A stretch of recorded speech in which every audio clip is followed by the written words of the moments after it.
Hello everyone, and welcome back to the Centre for Legal Innovation's Reinvent Legal Business series.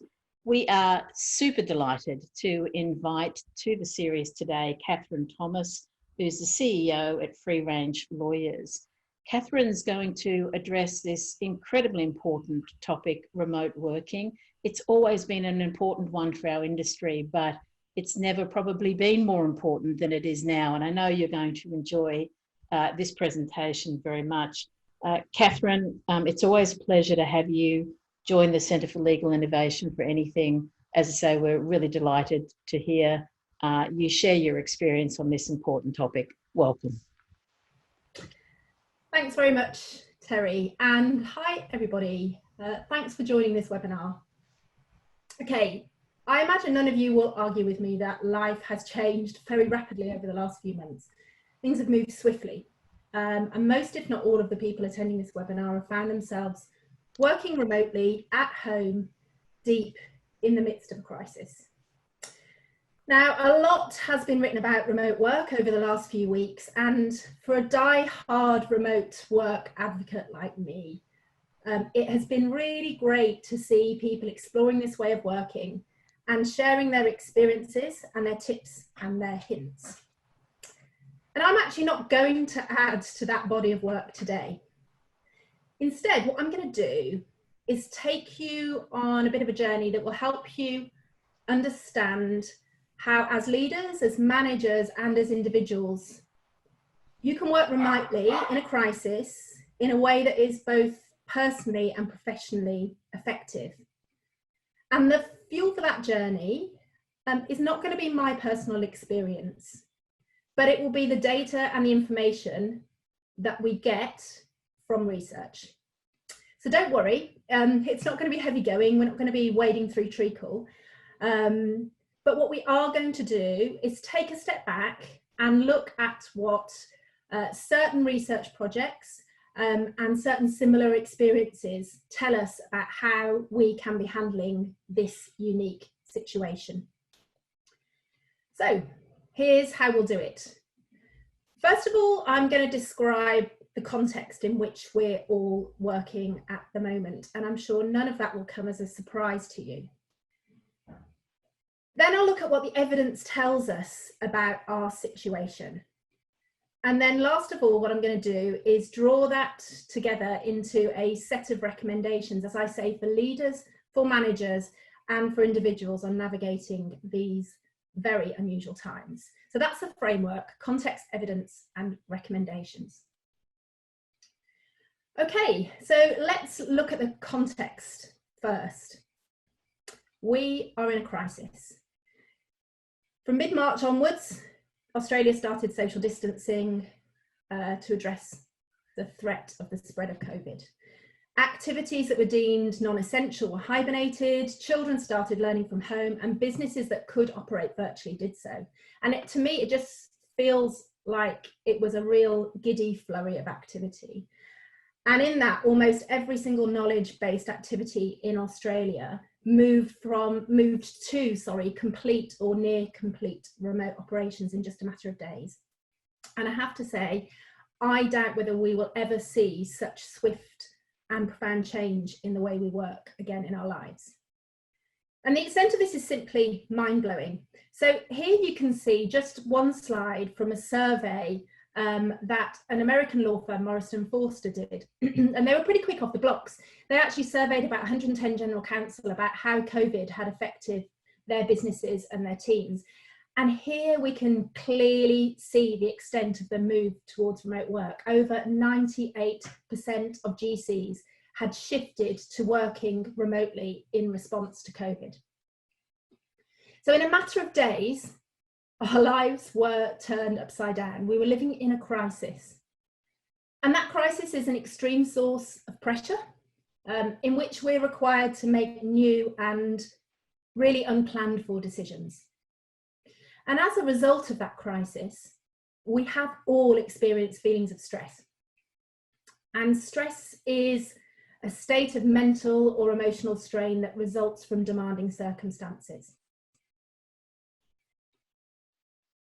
The thing is, we are still living in that crisis and we are still experiencing feelings of stress. We are operating in a way that we didn't choose and in an environment that we cannot control and that's constantly changing. It is hard. And as this brilliant post on LinkedIn says, we are not just working from home. We are not just working remotely. We are being pretty much confined to our house during a global pandemic.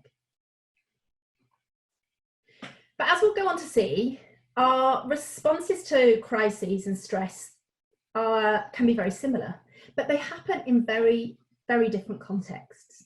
And I picked this cartoon up from my Twitter feed last week, and I find it a fantastic visual representation of the fact that we aren't living the same lives at the moment. We aren't all experiencing this through the same lens. And look, the differences in our experiences might be visible and known. So we might know that one colleague is caring for children who are doing remote learning from home. And we might know that another colleague is pretty much confined to their flat and lives alone. But the reality is there are invisible differences too, because not everybody has the ability to work in a separate space at home. Some people have partners who've lost their jobs. Some are caring for children with disabilities and also trying to work. Others might be living with a partner who has mental health issues. Someone might be caring for an elderly relative who doesn't want to leave home.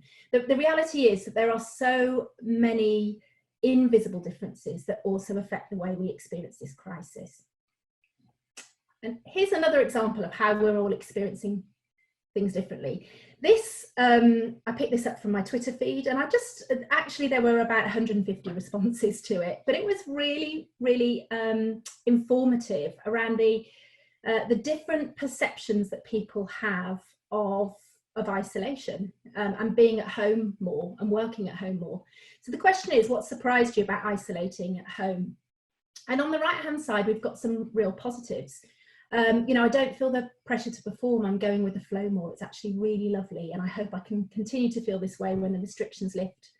I love not having to be anywhere, not doing mental gymnastics about how much time to use to get from A to B and factoring in traffic jams. I love the fact that I can get ahead in my job because I'm good at it, rather than getting ahead because I know how to play office politics. But there also are some negatives. So on the left-hand side, finding it really hard to concentrate on things. I like knowing a timeline and there isn't one. It's making me anxious and I get scatterbrained because I can't focus. Or what about I need to talk to my son in Melbourne every night? He's finding it weird too. I miss the swimming pool, library, Sunday breakfast with friends, missed a nice holiday. Sick of it already. Or perhaps the most poignant, loneliness. I've always been reasonably self-sufficient. I'm married to a wonderful woman and can't do without her, but now I have no work and my wife goes into her office. I miss other humans terribly. So the context is that there are as many realities at the moment, as many experiences of this crisis as there are people experiencing it. So we're living through a crisis and we're dealing with the stress that results from that. And we're all experiencing this crisis in different ways. And at the same time, and particularly in our industry, we're working remotely. Now, it's difficult to believe, but remote working did actually exist before COVID.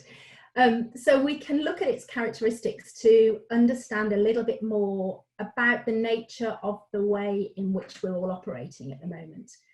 And I've created this model to very simply describe how remote work differs from in-office work. So not what you need to do in order to remote work, but what the very essence and nature of remote working is.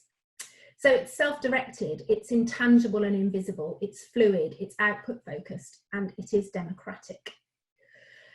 It's self-directed in that, you know, this notion of I better look busy because the boss is watching just simply can't apply in a remote working situation. It requires individuals to have their own intrinsic motivators to get things done. It's intangible and invisible. Of course, we all know that work is an activity and not a place, but we don't necessarily feel that day in, day out when we're going into the office. But the reality is that when we're working remotely, that's put in stark contrast. We can't see what everyone is doing all of the time. We can't hear our colleagues' voices in the hum of office life. We don't sit near our friends. We don't share the same kitchen, go out for lunch together, walk through the same doors every day. So many of the ways that we as humans traditionally experience work through sight and through sound and through touch are diminished or removed in this virtual world.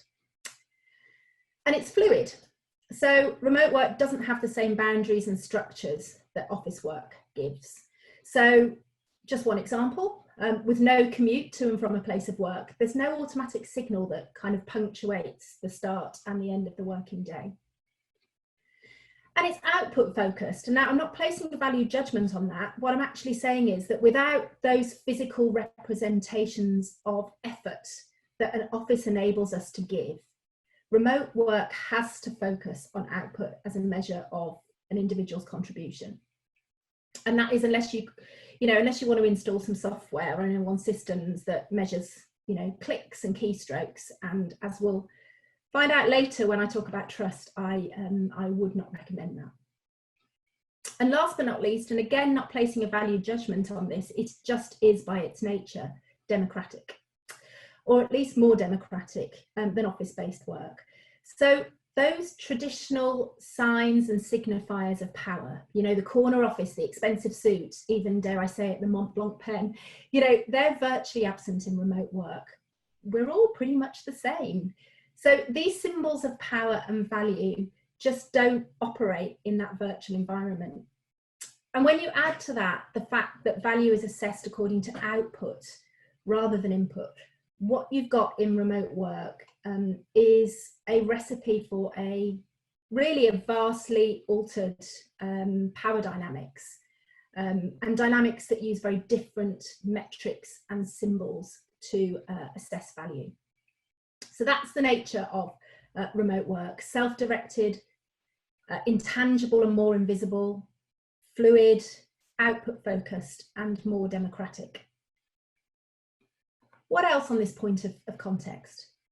Well, look, because of the way we're working at the moment, our organisational culture has necessarily had to change. That glue that binds us together, it feels in flux. Some of you might have heard the phrase, I think it comes from Peter Drucker, culture eating strategy for breakfast. It's so important to the success of the company. It's about, this is how we do things around here. It's those ideas and customs and social behaviours, many of which are subconscious, that just characterise our organisation, who we are. And this culture feels, at the moment, certainly as a minimum, changed. And extreme cases, it might even feel under threat. And we find ourselves asking, well, what is our culture if we're not all together every day?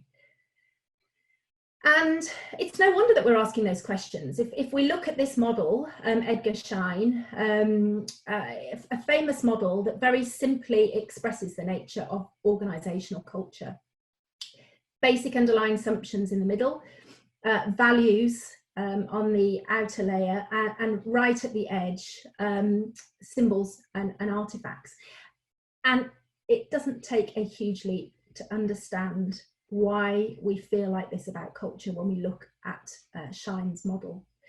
Because the here in this is how we do things around here is so very different now to what it was a few weeks ago.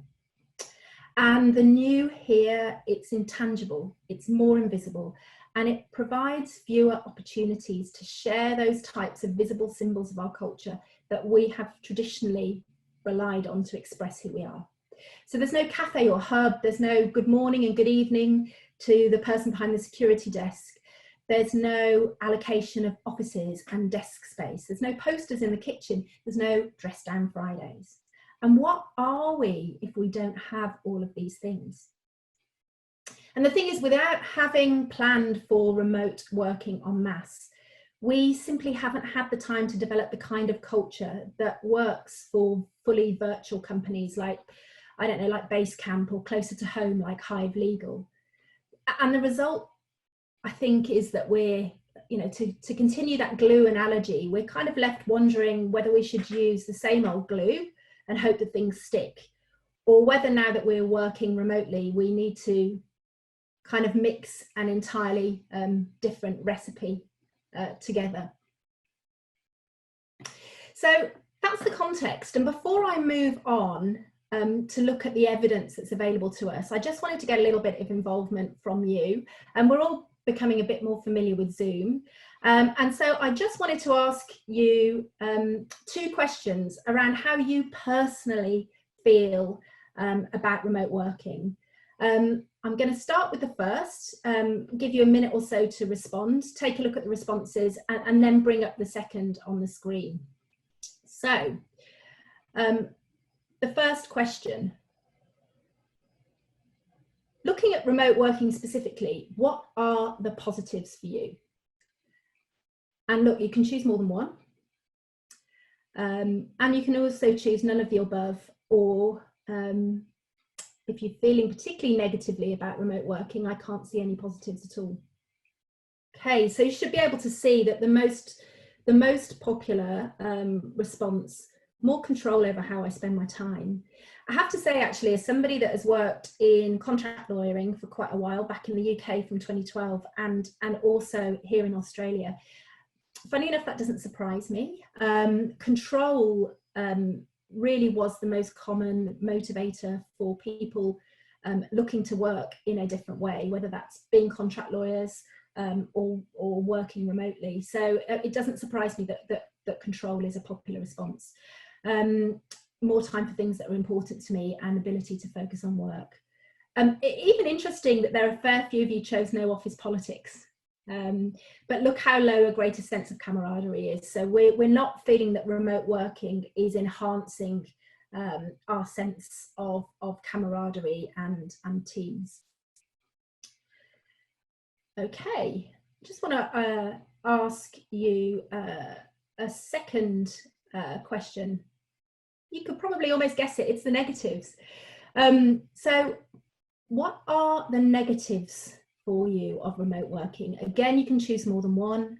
You can also choose none of the above, or I can't see any negatives. I'll give you a minute or so to pick your choices. Feeling of isolation, fluidity and lack of direction, lack of communication, no boundaries between work and home, reduced sense of camaraderie. Really interesting, with feeling of isolation and lack of social contact and no boundaries between work and home coming up tops. And I guess when we think about the context in which we are doing remote working at the moment, that isn't surprising, is it? Because we're all physically at home so much more than we normally would be. And that is going to add to those feelings of isolation and add to that sense that there is no boundary between work and home. Reduced sense of camaraderie and belonging, interesting, that's important too. Okie dokie, so we've started off by talking about the context in which we're doing this. And as I go through the rest of this presentation, I really do want you to bear that in mind. Bear in mind that we are, this is not normal remote working. We are working in a crisis. That crisis has undoubtedly created stress. We are working, many of us, in entirely new ways. And those new ways of working are shifting the way we express our personalities and our collective work culture.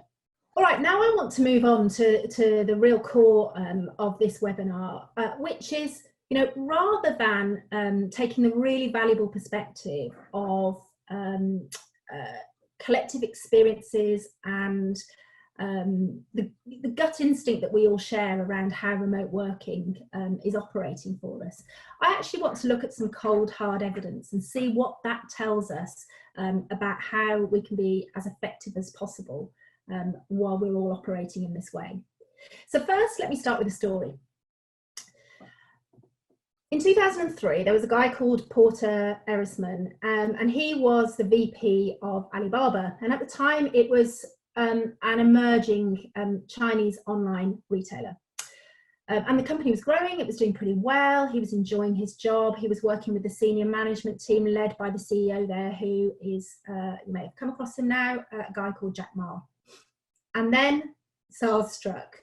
So overnight, 400 Alibaba employees were told that they shouldn't return to the office because one of their colleagues, who they had actually sent to a trade show in another city, had come back infected with SARS.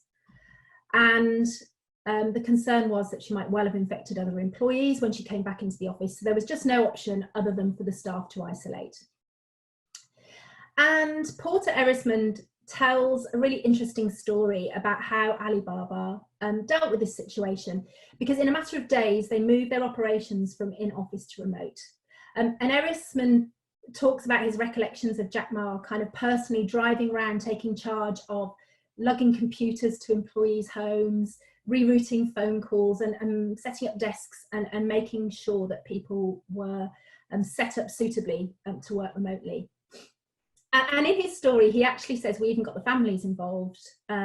Lots of Alibaba employees lived with their extended family, and they've got fond memories of grandma and grandpa, you know, always consistently answering the landline, first of all, with hello, Alibaba.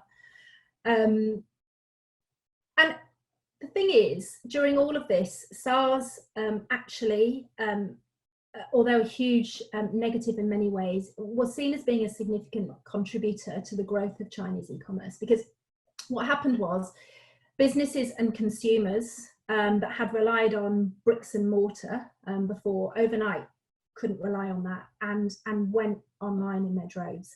And Alibaba hugely benefited from that. They grew by about 50% just in 2003.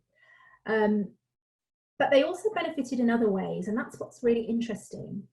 And I'll use Erisman's words, the words that he used to describe the way he felt about that time. So he said, with everyone working at home, employees made sure to have fun in the face of a crisis, holding online karaoke competitions and handstand contests. And rather than tearing our company apart, the experience brought us together. In fact, it became an important part of our company history and an example to new employees of what we'd been through and had not just survived, but also thrived. So Alibaba did in 2003 exactly what so many of us have just done in 2020 in directly comparable circumstances.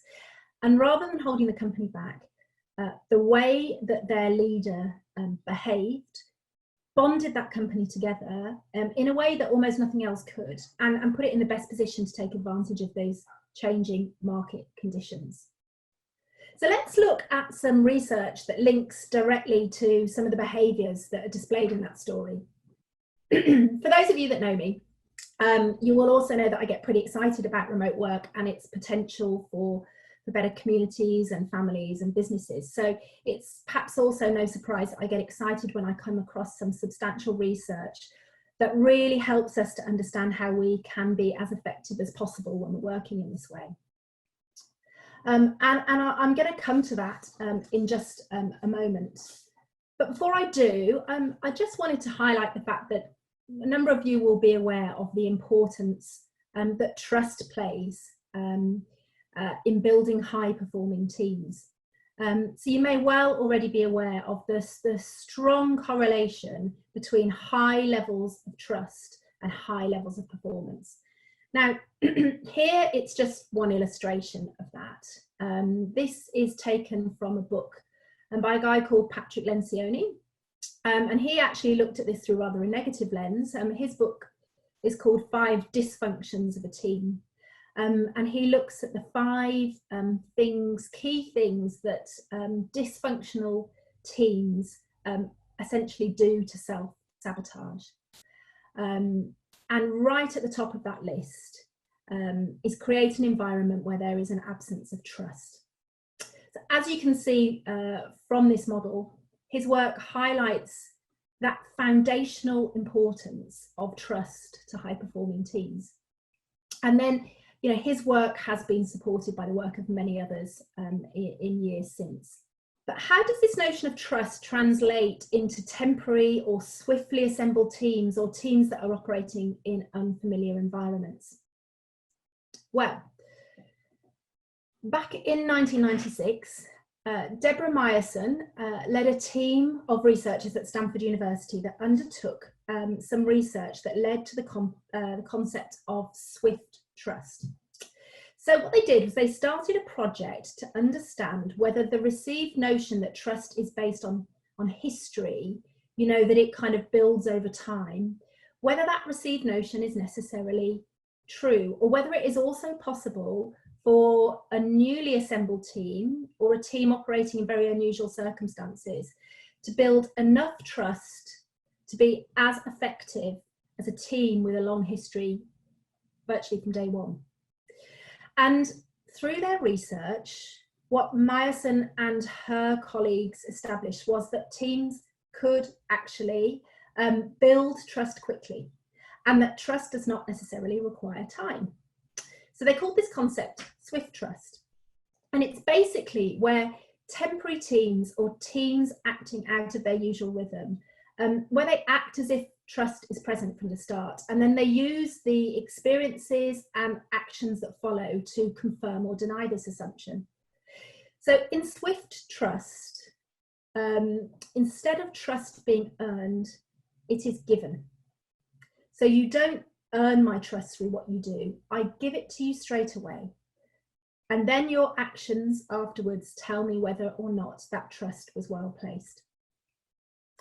And what they found is that this swift trust is enough for rapidly assembled teams or teams operating in unusual circumstances to be as effective as those that had built up trust over time.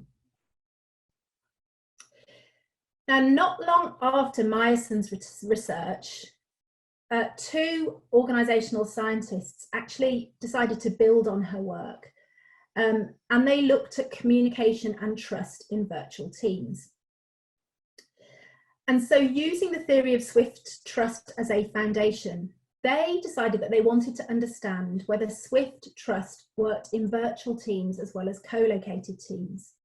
So what they did was they studied a collaboration of about 350 master's students from business programs in about, I think, 28 universities right on every continent across the world.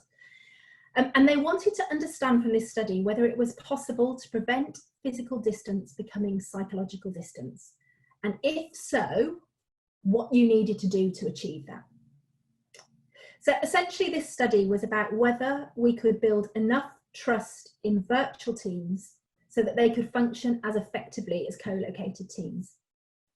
Now, their research provided a whole host of recommendations around how leaders and how individuals can create enough psychological proximity and trust to be high performing.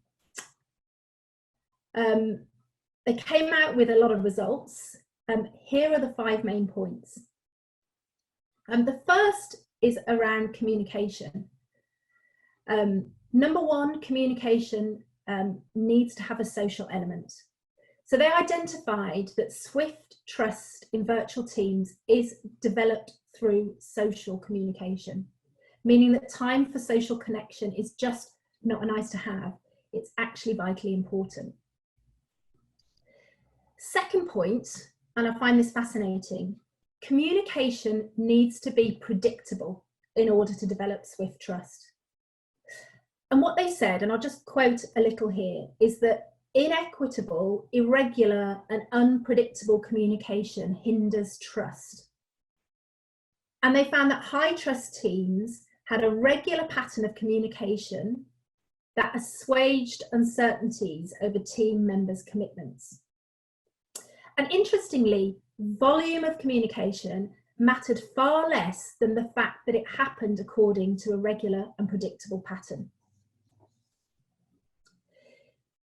Next, to develop trust swiftly, virtual teams needed to make sure that responses to questions and review of work is substantial and timely.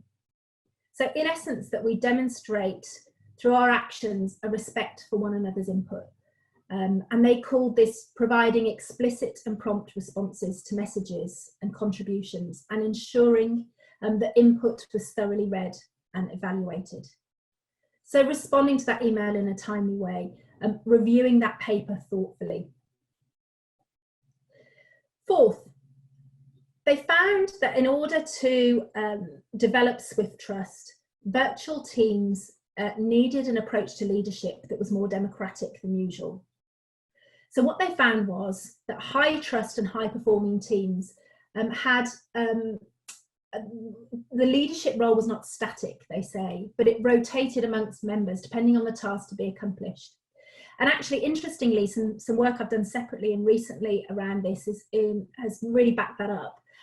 So there's interesting research coming out of Michigan State University that suggests exactly the same thing, that actually in virtual teams, it's shared leadership rather than traditional hierarchies that work best. And number 4, high trust teams were task rather than process focused. Now, again, I find this particular point really fascinating because what they found was that low trust teams couldn't move beyond procedure or rule setting. So, as an example, how quickly an email needs to be answered or how regularly we all meet. So low trust teams couldn't move beyond procedure setting, whereas high trust teams demonstrated an ability to move beyond procedures, to coalesce and orientate themselves around achieving particular tasks and goals. So task focused rather than procedure focused. So that's communication and trust in virtual teams. We've established that it's possible to switch to operating in a very different way, certainly through that directly comparable story of Alibaba. And we've established that it's possible for that to be positive. And we've also so far established that swift trust does exist. And again, it's possible for that to translate into virtual and remote teams. But what does research tell us then about the personalities and the behaviour that we as lawyers and as professional managers bring to this situation? And as you can imagine, there's quite a lot of information out there. I just want to look at 2 particular areas. First, let's look at the lawyer personality over on the left-hand side of the slide. And then let's have a look at the behaviours and the traits that make for effective remote working. Now, some of you might have come across Dr. Larry Richards' work. He did it a while ago now, in the 90s. He did a lot of work into lawyer personality traits. And what he did was compare essentially lawyer personalities to those of the general population. And when he compares them to the general population, I have to say that the results are stark. So, for example, lawyers exhibit much higher than average scepticism and autonomy when compared to the general results. And they also exhibit much lower levels of resilience and sociability. So let me just give you just one example. He found that 90% of the lawyer respondents that he tested actually ranked in the lowest 30% for resilience when they were compared to the general population. So I said that the results were stark. And look, I accept that we're all different, we're all unique human beings, but what we're talking about here are trends and how they help us. And in light of these findings, I find it perhaps not surprising, although obviously no less troubling, that researchers like those at Queensland University a couple of years ago found that lawyers exhibit the highest levels of emotional stress, the lowest levels of well-being, and the highest levels of substance abuse of any profession. But now add to this the work that I've done through Free Range Lawyers and what that tells us about the behaviours needed for effective remote working. So my colleague, Dr. Bailey Bosch, is a psychologist, and she uses Saville wave assessments to understand whether lawyers applying to be part of our collective have the behaviours that are needed to be successful at remote working. And we see 3 traits as being essential. First, doing, so that propensity to action, a drive to get things done, self-motivation. Second, high levels of influencing skills, so the ability to communicate effectively, develop positive relations, build rapport. And third, self-management. So this is around the ability to manage one's own emotions, to be resilient, to stay on track, to self-critique and to improve. When we look just very briefly at personalities and behaviours, what develops is a picture for lawyers of a group of people who are perhaps more inclined to prefer remote work because of its perceived autonomy, but maybe less equipped to handle it due to generally low levels of sociability and resilience. And look, when you add to this the darker fact of low resilience leading to low levels of well-being, all of this evidence points to a psychological environment at the moment that does require careful handling. The last area I'm going to look at in relation to the evidence is around stress. So I think we're all agreed that we're operating under higher levels of stress than usual at the moment. I want to just pick up on 2 points around how stress affects the way we behave. First is that stress affects IQ. There are a whole host of studies that have been done that suggest that stress affects our cognitive ability or our IQ by anything from 13 to 15 points. And the veracity of those studies really is demonstrated through the fact that almost every single one of them comes up with a very similar result. So stress actually affects our ability to think and perform. It also affects the way we behave. And for those of you that joined Peter Dompkins on his project management webinar last week, you might remember that he undertook a poll where he asked people what the most pronounced changes in their behaviour were when they were stressed. And look, what I found really fascinating was that although maybe 7 or 8 responses were given, 2 came out really strongly. First is that when I'm stressed, I exhibit reduced team building and nurturing behaviours. And the second is that when I'm stressed, I have poor concurrent task management. And both of these things are really important to being effective when you're remote working. So that's the evidence. Now what I want to do is bring all of this together into a set of recommendations for working remotely in a crisis that enables you to be both personally and professionally effective. What I'm going to do is I'm not going to have an exhaustive list. I'm not going to cover everything. I'm going to draw out the points that the evidence is leading me to. I'm going to run through recommendations for leaders, for managers, and for individuals. And as I run through these, please remember, first of all, that context that we talked about at the start of the webinar, and then also the evidence that we've just explored. So for leaders, number 1, first of all, give your trust. So as we've learned, teams operating in new and temporary environments can establish enough trust to be as effective as teams that have had trust built up over time or are co-located. So be explicit, be really clear, and be really public about the way in which you are giving your trust to colleagues. And I can tell you that trust will be rewarded. Secondly, communicate regularly. So note that I didn't say often, because in a remote working world where things are fluid and more intangible, reliability of communication is actually more important than frequency. So for leaders, it's really, really key to establish a pattern of communication that your people can rely on.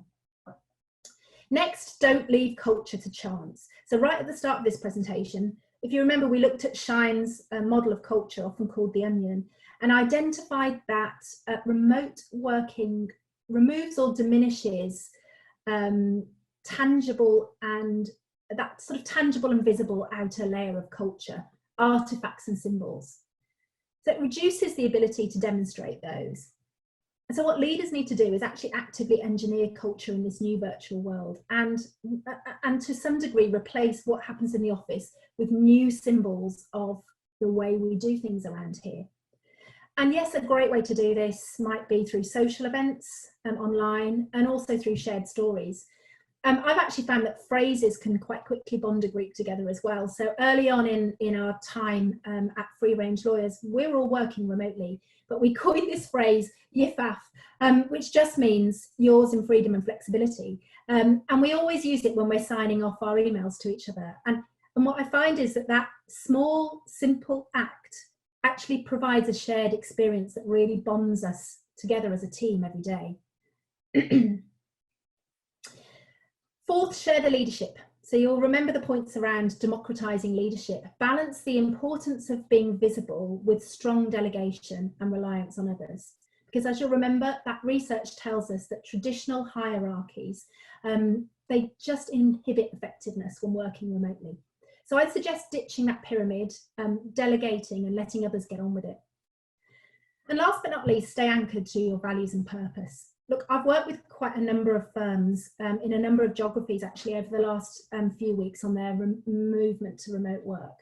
And the ones that have done it most successfully have done so in the spirit of the company's purpose and values. And already I really can see those firms thriving and enjoying working again as everyone pulls together behind a shared purpose.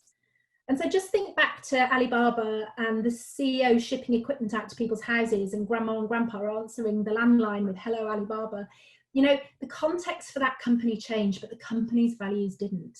And they lived these values in the way that they shifted to remote work. And that created something so special, really a bond that couldn't be broken. Management. What are my recommendations for those that are either managing teams, functional teams or projects? Well, here it is again, trust. Give your trust. Give your trust rather than expect colleagues to earn it. So allow people to deliver results in a way that enables them to manage their personal context. You know, remember that cartoon at the start of this webinar, that allows them to manage their personal context as well as their work. And this will often mean accommodating a schedule that sits outside the 9 to 5. It sits outside the normal 9 to 5. But here's the thing, we're sitting outside normal anyway. So ask team members also to give their trust to you. And then make sure that you behave in a way that honours that trust. And just see what this does for performance and morale. Next, managers. Communicate intentionally and explicitly. So look, this fluid and intangible and largely invisible nature of remote work, it removes the ability for us to communicate implicitly. So all of those non-verbal cues that we absorb when we're constantly physically proximate, well, they're removed. So, you know, some people find that provides real relief from office politics every day, and we saw that in the poll. But it also does require us to just work that bit differently. Intangibility requires us to communicate in a different way. So first of all, just as I recommended for leaders, establish a pattern of communication that your people can rely on. But also be really intentional in your communication. So choose the right medium for the message. And then also clearly signal the purpose of why you're in touch. Are you information sharing? Are you idea sharing? Are you checking in? Or is this a social call? Now look, one of the firms that I've worked with over the last few weeks is an East Coast law firm, and I helped them with their transition to remote working. And when I talked about this with the managing partner, he kind of screwed up his face and described this kind of intentional communication as cringeworthy. And I was pretty direct with him and said, look, you just need to get over it. Because this is just part of the way that you need to behave when you're working remotely. So I kind of tasked him with losing his cringe over the next week. And he did. He got over it. And he found that actually the online socials that he was leading, the check-ins were really, really helpful. And, you know, already they are communicating as a team really effectively, even though they're all working from different places. Next, team managers and project managers. Focus on tasks and outputs. Now look, it's really common as a team manager in particular to focus on procedures and processes and rules. And for some people, that will be really heightened at the moment as there's those things that kind of feel like comfortable friends in this sea of uncertainty. But the reality is that is not what makes for high performing virtual and remote teams. Because remote work is largely self-directed and it's fluid. And that means that managers that get outcomes, they focus on tasks, not on procedures. So really try to switch your thinking. If you are somebody that's more procedure based, try to switch your thinking to establishing goals and objectives and then communicating them clearly, and then just setting your people to work and to achieve those goals in a way that suits them best. And I actually really like the framework that the guys at Sprint Law use for this when they're delegating, which is OKR, objectives and key results. So this is why we're doing it, and these are the key results that I want to see at the end. Off you go. So delegate effectively and clearly, and be really explicit in your communication, and then just leave the team to get on with it. One of the most effective remote team managers I've come across at a law firm, I came across this person over the last few weeks. They actually sat down with their team right at the start and got the team's contribution to deciding on how they were going to work together in this new reality. So what they did was they identified 2 or 3 procedures that collectively were must-haves. They were things that they would all do. So for example, checking in at 9:30 for 15 minutes every day. And then they also identified a whole number of nice-to-haves, which were methods of operation that they would all try to achieve, but they wouldn't sweat it too much if they didn't. And for them, this approach really worked because the team then bought into a structure that they'd helped to create, but it also provided them with enough flexibility to be able to work in the way that they needed to work, both in terms of their context and in terms of what remote work demands. So get that focus on tasks and goals and outcomes over procedures. Next, be responsive. We've already talked about the need to show respect for other people's work by thoroughly reviewing it, responding and getting back to people. Answer questions promptly, attend meetings on time, because these kind of things are pretty much the only evidence that your colleagues have of your commitment and your professionalism. And last but not least, allow time to socialise. So look, the Alibaba story is a really great example of just how important that is. Now, personally, I wouldn't particularly enjoy joining online karaoke or online handstand competitions, but I'm sure you can find different ways that work for you to socialise. And I've seen a whole host of great ones recently, from funny hat Friday to pub quizzes. But as a manager, be intentional, carve out that time to socialise both on a one-on-one with your team members and as a group. And last but not least, what is this evidence telling us about how we as individuals should behave to be as effective as possible, personally and professionally at the moment? No surprise I've started there, again with trust. Assume the best of intentions from your colleagues, give your trust to them, and behave in a way that honours the trust that they give you. Second, establish the boundaries. Remote working is fluid, it has few built-in structures, and successful remote workers establish boundaries and create routines. And in fact, when I asked my free-range lawyers in advance of this presentation what their top tips were, that actually came out as the most common, as number 1. And look, there are numerous ways to do this. Lots of people have talked about that. I'm happy to give you some thoughts either in the Q&A or if you want to contact me separately afterwards. But I won't go into any more detail on that point at the moment because it's been covered at length by many people. Next, over-communicate, because it will feel like over-communicating to you. As we've discovered, without all of those non-verbal cues that physical presence give us, remote working requires clearer and more intentional communication. So make a point of checking in with your colleagues regularly. And if you need to, just diarise that to make sure it happens. Don't assume your colleagues know what you're working on or what you're thinking or how you're feeling. You need to tell them. And don't assume your manager knows this either. You need to tell them too.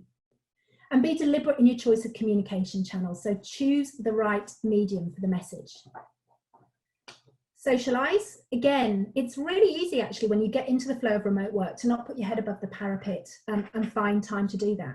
But make sure when you get invitations, you accept them and you turn up. And also just make a point of picking up the phone or dropping onto Zoom to catch up with other team members informally on a one-to-one. And last but not least, seek support. The reality is that many of us do have lower than average levels of resilience and sociability, and that is relevant. because this crisis is testing our resilience. And remote working actually really tests your sociability. It's easy to say I know, and it is harder to do it, but be kind to yourself. Take time to fully appreciate everything you're being asked to do in these exceptional circumstances, and seek support from others that will help to get you through, both professionally and personally. So that's it. Just to conclude, I guess the last thing, as somebody who loves remote working so much, the last thing I want to do is leave you with a sense that we're equating remote working with crisis and stress, because in my view, it's fabulous. And I see it as fundamental to the future of work. Reduced overheads, more ecologically sound, reaching talent that others can't get to, lower energy consumption, democratizing access to quality work. I could go on. But I'm talking there about remote working in normal times, not remote working en masse in the time of a pandemic, which is why today hasn't been the time for me to wax lyrical about remote working. It's been a time for me to share my knowledge, to provide a bit of a different slant on the issue of remote work in the time of COVID. So what I've done is just add a range of evidence to the whole host of material that's out there about remote work, that hopefully will help us to understand a little bit more precisely what you need to do to work remotely in a crisis in a way that is personally and professionally effective. So thank you for listening today. If you'd like further information, be happy to answer questions now, or obviously alternatively make contact with me directly after the session. And as you can see here, the Centre for Legal Innovation has a whole host of resources on this and other topics to help you at the moment. And also, if you're interested in reading a bit more about remote working, go to our website and take a look at our ebook, Remote Working Success for Law Firms.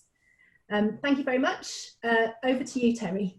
Thank you again, Catherine, for an amazing session.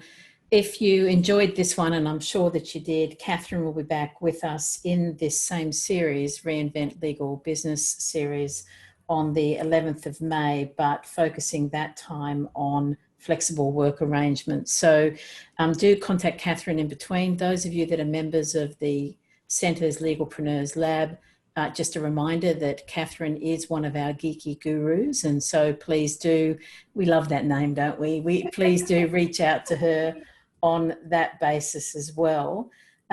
Thank you everyone who have dialed in today. It was an amazing response to this webinar. So we're really delighted that you were able to join us. If you want some more info about the Reinvent Legal Business series, or indeed any of our events, do please visit our website. Follow us on LinkedIn, Facebook, or Twitter. Twitter is @Legalpreneurs, if you're looking to find us there. If you're looking for Peter Dobkin's webinar, which Catherine also kindly mentioned, that will be posted on our website in the next day or two. So you can go and have a look at that. And indeed, you can revisit this webinar in another day or two as well. You'll find that on our website under the CLI Collaborate, or CLIC, click for short, where you'll find this and many other amazing videos for you to visit. And of course, as I mentioned at the beginning, this session is also being turned into a podcast. And you will find that at the Legalpreneurs Sandbox podcast series, which you can also access from our website.